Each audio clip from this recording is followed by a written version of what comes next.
भारत के 10 सबसे चमत्कारी मंदिर जहां पर आज भी भगवान के दर्शन होते हैं। नंबर 10, शनि शिंगणापुर। देश में सूर्यपुत्र शनिदेव के कई मंदिर हैं। उन्हीं में से एक प्रमुख है महाराष्ट्र के अहमदनगर जिले में स्थित शिंगणापुर का शनि मंदिर। विश्व प्रसिद्ध इस शनि मंदिर की विशेषता यह है कि यहाँ स्थित शनिदेव की पाषाण प्रतिमा बगैर किसी छत्र या गुंबद के खुले आसमान के नीचे एक संगमरमर के चबूतरे पर विराजित हैं। यहाँ शिंगणापुर शहर में भगवान शनि महाराज का खौफ इतना है कि शहर के अधिकांश घरों में खिड़की, दरवाजे और तिजोरी नहीं है। दरवाजे की जगह यदि लगे हैं तो केवल पर्दे। ऐसा इसलिए क्योंकि यहाँ चोरी नहीं होती। कहा जाता है कि जो भी चोरी करता है उसे शनि महाराज सजा स्वयं दे देते हैं। इसके कई प्रत्यक्ष उदाहरण देखे गए हैं। नंबर 9, कामाख्या देवी मंदिर। इस मंदिर में भगवान शिव की पत्नी की ही पूजा की जा सकती है। योनि के चारों ओर एक लाल रेशमी साड़ी लिपटी रहती है। देवी को हर साल मानसून के मौसम में मासिक धर्म होता है और मंदिर 3 दिनों के लिए बंद रहता है। मंदिर के अंदरूनी हिस्से से होकर बहने वाला भूमिगत झरना इसे रहस्यमय बनाता है। इन 3 दिनों में यह खून से लाल हो जाता है। नंबर 8, करणी माता का मंदिर। करणी माता का यह मंदिर जो बीकानेर में स्थित है बहुत ही अनोखा मंदिर है। इस मंदिर में रहते हैं लगभग 20,000 काले चूहे। लाखों की संख्या में पर्यटक और श्रद्धालु यहाँ अपनी मनोकामना पूरी करने आते हैं। करणी देवी जिन्हें दुर्गा का अवतार माना जाता है, यहाँ चूहों को काबा कहते हैं और इन्हें बकायदा भोजन कराया जाता है और इनकी सुरक्षा की जाती है। यहाँ इतने चूहे हैं कि आपको पांव घिसट कर चलना पड़ेगा। अगर एक चूहा भी आपके पैरों के नीचे आ गया तो अपशकुन माना जाता है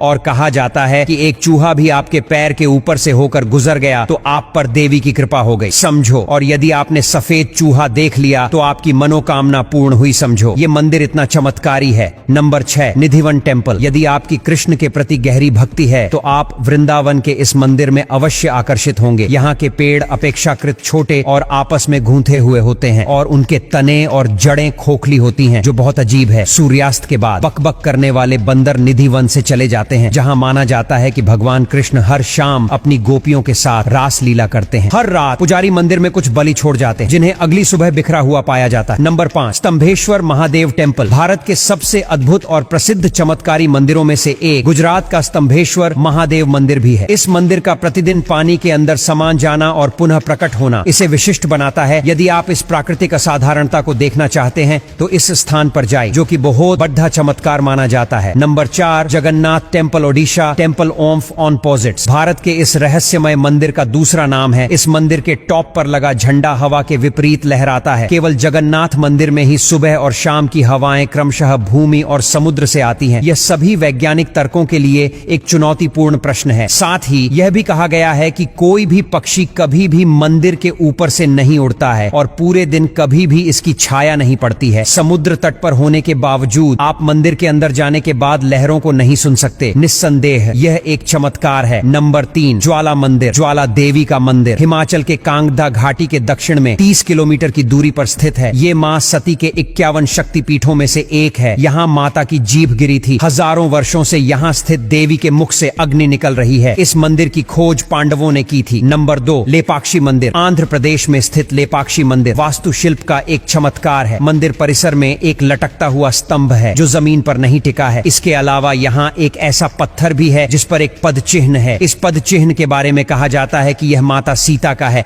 आश्चर्य करने वाली बात यह है कि यह पद चिन्ह हमेशा गीला रहता है। इसे कितना भी सुखा दिया जाए लेकिन इसमें फिर अपने आप पानी भर जाता है। यह अब तक रहस्य ही बना हुआ है कि आखिर इसमें पानी आता कहां से है। नंबर 1, हसनंबा मंदिर। कर्नाटक के हासन में स्थित हसनंबा मंदिर रहस्यों से भरा हुआ है। यह मंदिर साल में सिर्फ 1 हफ्ते के लिए ही खुलता है और फिर पूजा पाठ के बाद मंदिर के दरवाजे बंद कर दिए जाते हैं जो फिर अगले साल ही खुलता है। कहते हैं कि मंदिर के दरवाजे बंद करने से पहले दीपक जला दिया जाता है, लेकिन आश्चर्य की बात यह है कि जब 1 साल बाद जब दरवाजा खोला जाता है तो वो दीपक जलता ही रहता है, जबकि उसमें सीमित मात्रा में ही तेल डालकर छोड़ेच दिया जाता है। इसके अलावा देवी हसनंबा पर जो फूल चढ़ाए जाते हैं वो 1 साल बाद भी ताजा ही रहते हैं।